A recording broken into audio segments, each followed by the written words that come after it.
Hello 11th class student. अब हम accounting equation chapter की इलस्ट्रेशन नंबर 2 पे डिस्कस करेंगे। फर्स्ट ट्रांजैक्शन है Mukesh started business with cash.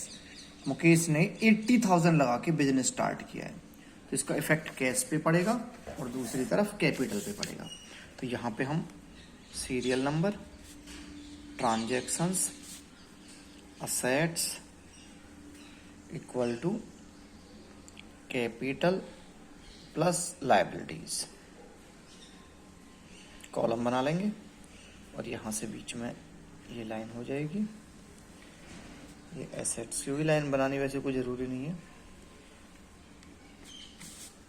ये सीरियल नंबर की होगी।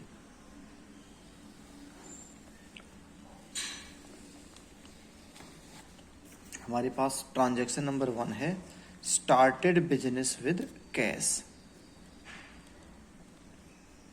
तो इससे हमारा एक तो कैश अकाउंट बन जाएगा असेट साइड में, दूसरी साइड में इफेक्ट पड़ेगा इसका कैपिटल पे। तो कैश आएगा 80,000, तो कैश में 80,000 प्लस कर देंगे, उधर 80,000 हमारी कैपिटल आ जाएगी। क्लियर? कैश और कैपिटल दोनों में प्लस कर दिया। अब ये बन जाएगी हमारी इक्वेशन। यहाँ से यहाँ पूरे में लाइन आर पार और यहाँ लिख देंगे इक्वेशन। इक्वेशन क्या कहती है? कैश 80,000 इक्वल टू कैपिटल 80,000, दोनों साइड का टोटल इक्वल है, कोई प्रॉब्लम नहीं है। Cash 80 and capital 80। अब हम देखते हैं second transaction, purchase goods for cash. Amount होगी 28,000। तो कैश जाएगा और गुड्स आएगा। जब गुड्स होता है तो वहाँ पे एक कॉलम का नाम रख लेते हैं हम स्टॉक।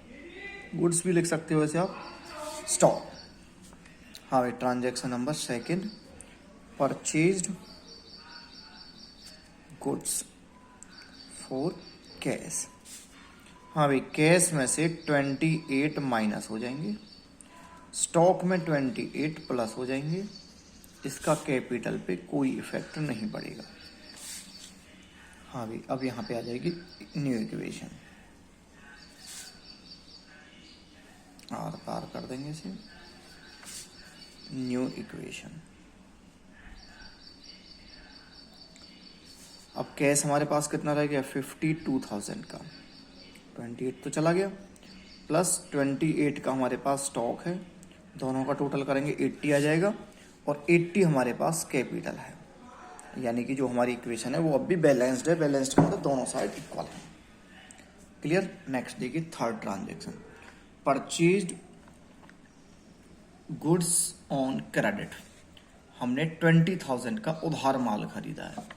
तो उधार माल खरीदने पे कैश तो जाएगा नहीं, लेकिन माल तो आ जाएगा भाई। स्टॉक तो आ गया 20,000 का। यहाँ लिखेंगे transaction third, purchased goods on credit. उधार माल खरीदा है। आपको कल मैंने बताया था कि क्रेडिट परचेज से क्या बनते हैं? क्रेडिटर्स, जो कि होते हैं हमारी लायबिलिटी। तो यहाँ एक कॉलम बना लेंगे क्रेडिटर्स के नाम से। इसका कैपिटल पे तो कोई इफेक्ट नहीं पड़ा, लेकिन क्रेडिटर्स हमारे 20,000 से इंक्रीज हो गए, हमने उनसे उधार माल खरीदा है। अब यहाँ हमारी न्यू इक्वेशन हो जाएगी,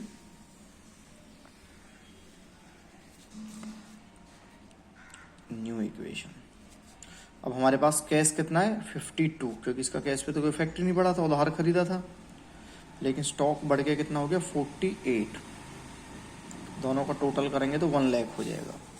उधर देखिए कैपिटल हमारे पास है अब 80, प्लस क्रेडिटर्स हैं 20, टोटल ये भी 1 लाख हो गया। दोनों साइड का इक्वल है। अब देखिए transaction number 4, purchased furniture for cash 6,000। 6,000 का हमने फर्नीचर परचेज किया है। तो फर्नीचर आएगा और कैश जाएगा। फर्नीचर परचेज्ड, हाँ भाई 6,000 कैश में से माइनस, इसका स्टॉक पे तो कोई इफेक्ट नहीं पड़ेगा क्योंकि एक नई एसेट आ गई हमारे पास, एक नया वो बना लेंगे उसका कॉलम फर्नीचर। तो कैश में से माइनस, फर्नीचर में प्लस। कैश आया, फर्नीचर गया, इसका ना कैपिटल पे कोई इफेक्ट पड़ा और ना क्रेडिटर्स पे कोई इफेक्ट पड़ा क्योंकि हमने कैश परचेज किए। क्रेडिट परचेज करते तो जरूर फिर हमारे क्रेडिटर्स बढ़ जाते।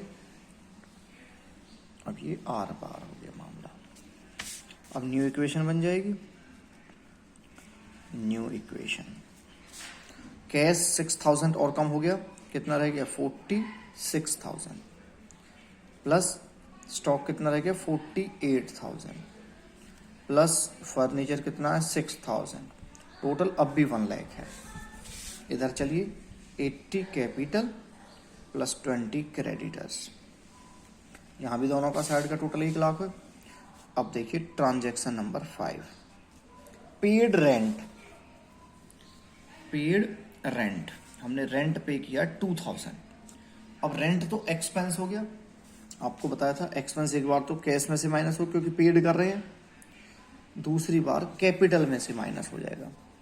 एक्सपेंस को कैपिटल में से माइनस करते हैं और इनकम को ऐड करते हैं, बाकी पे इसका कोई इफेक्ट नहीं पड़ेगा। पेड रेंट, इसका इन पे कोई इफेक्ट नहीं पड़ा। तो यहां पे अब न्यू इक्वेशन हो जाएगी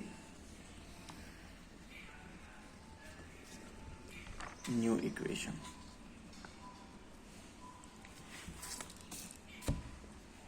न्यू इक्वेशन में कैश और 2000 से कम हो गया 44, हाँ भाई, plus stock 48 plus furniture 6000, capital 78,000 and creditors 20,000। इनका टोटल 98 हो गया। इनका जब हम टोटल करेंगे तो वो भी 98 ही आएगा। अब देखिए transaction number 6, received commission. Commission receive हुआ तो हमारी इनकम होगी 500, हमें कमीशन रिसीव हो गया, कमीशन रिसीव्ड। तो इनकम होगी, कैश आएगा, रिसीव हुआ है, इनकम को कैपिटल में क्या कर देना है प्लस, एक बार कैश में प्लस, दूसरी बार कैपिटल में प्लस, बाकी पे इसका कोई इफेक्ट नहीं होगा। एक बार इनकम को कैश में ऐड कर देंगे क्योंकि वो रिसीव हो गई, दूसरी बार कैपिटल में ऐड कर देंगे। न्यू इक्वेशन, अब न्यू इक्वेशन क्या होगी, कैश हो गया 44,500, 500 और बढ़ गया, स्टॉक 48, फर्नीचर 6000। इधर चलिए 78,500, 500 प्लस कर दिए प्लस 20, ये हमारी कैपिटल हो गई, ये हमारे क्रेडिटर्स हो गए। 7th देखिए, withdraw cash for private use. अब हमने कैश निकाला है प्राइवेट यूज के लिए, तो एक बार तो कैश में से माइनस हो जाएंगे, भी कैश निकाल लिया बिजनेस से, दूसरी बार ड्राइंग्स को कैपिटल में से माइनस कर देना है क्योंकि ड्राइंग को कैपिटल ही कहा जाता है। जब पैसे लगाता है तो कैपिटल, निकालता है तो ड्राइंग, तो कैपिटल का ही पार्ट होता है। हाँ भाई, withdraw for personal use, transaction number 7। इसके बाद हमारा ट्रांजैक्शन क्या हो जाएगी, ट्रांजैक्शन होगी, कैश रह गया हमारे पास 41,500, ये होगी आपकी न्यू इक्वेशन, प्लस में 48,000 हो गया हमारा स्टॉक, प्लस 6,000 हो गया हमारा फर्नीचर। यहाँ पे देखेंगे अब हमारा 75,500 कैपिटल प्लस 2000 नहीं 20 के हो गए हमारे क्रेडिटर्स। कोई प्रॉब्लम किसी को? अब देखिए ट्रांजैक्शन नंबर 8। ट्रांजैक्शन 8 में है sold goods on credit. Sold goods on credit, cost price 30/40, यानी कि 30,000 का माल, कॉस्ट का मतलब जितने का माल था, 30,000 के माल को हमने 40,000 में बेचा है। 30,000 का माल हमने कितने में बेचा है? 40,000 में। उधार बेचा है, क्रेडिटर है, तो क्रेडिट सेल से बनते हैं हमारे डेटर्स।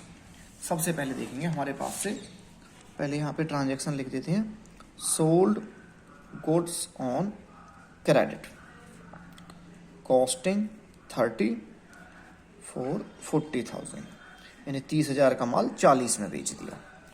तो देखिए कैश तो आएगा ही नहीं क्योंकि उधार बेचा है, लेकिन जब माल बेचा है तो माल तो जाएगा, जितने की कॉस्ट है वो स्टॉक में से माइनस कर दो। हमारा 30,000 का स्टॉक हमने बेच दिया, इसका फर्नीचर पे कोई इफेक्ट नहीं पड़ेगा। लेकिन जब उधार माल बेचेंगे तो वहाँ पैदा हो जाएंगे डेटर्स, और डेटर्स हमारे असेट साइड में आएंगे। डेटर्स हमारे बढ़ गए 40,000 से, क्यों? क्योंकि 30 के माल को हमने 40 में बेचा था। तो 10,000 का हम प्रॉफिट कमा रहे हैं, प्रॉफिट को कैपिटल में क्या कर देना, ऐड। अब यहाँ पे देखिए, अब न्यू इक्वेशन बन जाएगी। न्यू इक्वेशन बन जाएगी अब आपके पास, कैश आपके पास है 41,500, 70 अब ये आपका 48 में से 30 माइनस करो, 18,000 हमारा क्या रह गया, स्टॉक, प्लस 6,000 फर्नीचर, उस पर कोई इफेक्ट नहीं पड़ा। अब हमारे डेटर्स क्रिएट हो गए 40,000 के। अब हम अगर इस साइड का टोटल करते हैं तो इसका टोटल हो जाएगा हमारा 81,599, 1,05,500। अब यहाँ पे देखेंगे 85 प्लस 20, क्योंकि यहाँ 10,000 प्रॉफिट अर्न कर लिया तो हमारी कैपिटल बढ़ गई। इसका टोटल भी 1,05,500 ही है। अब देखिए 9th transaction, paid to creditors, जिनसे हमने उधार माल खरीदा था उनकी हमने पेमेंट कर दी। पेड टू क्रेडिटर्स यहाँ पे 15,000, हमने उनको 15,000 पे कर दिए। तो कैश जाएगा या आएगा? जब हम पेमेंट करेंगे तो कैश जाएगा, बाकी पे इसका कोई फर्क नहीं पड़ेगा। लेकिन क्रेडिटर्स हमारे 15,000 से कम हो जाएंगे। पहले क्रेडिटर 20 के थे, 15 दे दिए हमने, 5 के रह जाएंगे ना, तो कैपिटल आ गई 85,500, 5,000 के आ गए आपके क्रेडिटर्स। यहाँ देखिए कैश माइनस हो जाएगा तो 26,500 आ जाएगा, 18,000 आ जाएगा आपका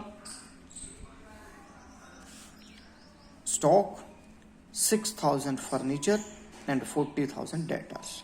अब ये लास्ट जो होती है उसमें लिखनी है आपको फाइनल ट्रांजैक्शन, फाइनल इक्वेशन। यहाँ पे फाइनल में लिखेंगे फाइनल इक्वेशन। इस तरह से इसको सॉल्व करना था। अब देखिए इसके बाद इसमें बनती है बैलेंस शीट। बैलेंस शीट का परफॉर्मा इस तरह से रहेगा।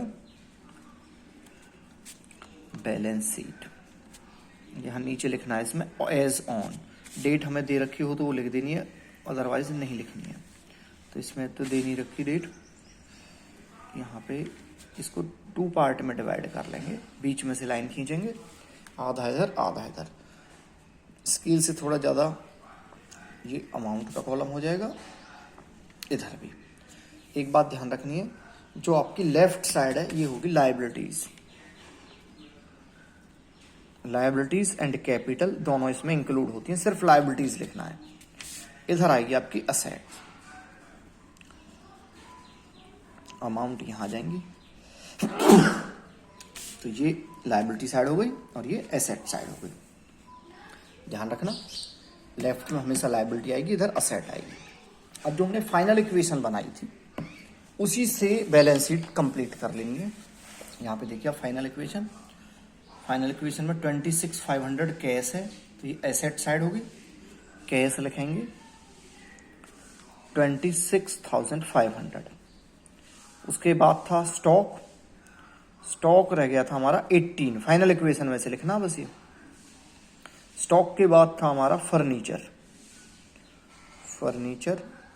फर्नीचर था 6,000 का, और एक थे डेटर्स, डेटर्स लास्ट में आए थे वो 40,000 के, 40।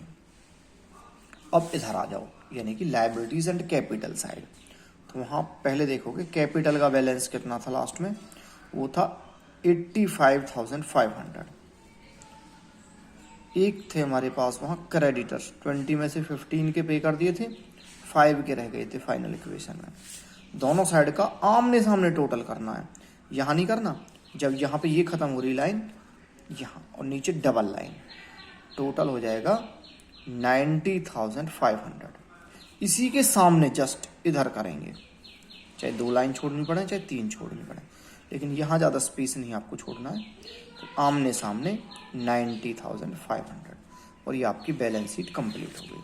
ये सिर्फ आपको किससे बनानी है? फाइनल इक्वेशन से। इधर लायबिलिटीज़ और इधर असेट्स। लायबिलिटीज़ में कैपिटल आती है, लेकिन यहाँ पे कैपिटल नहीं लिखनी है आपको, सिर्फ liabilities, amount, assets, amount. Assets में जो असेट साइड थे कैश स्टॉक, अगर मान लो कोई असेट या लायबिलिटी जीरो हो जाती है फाइनल इक्वेशन में, तो उसको बैलेंस शीट में नहीं लिखना है। क्लियर? उसको बैलेंस शीट में नहीं लिखना है।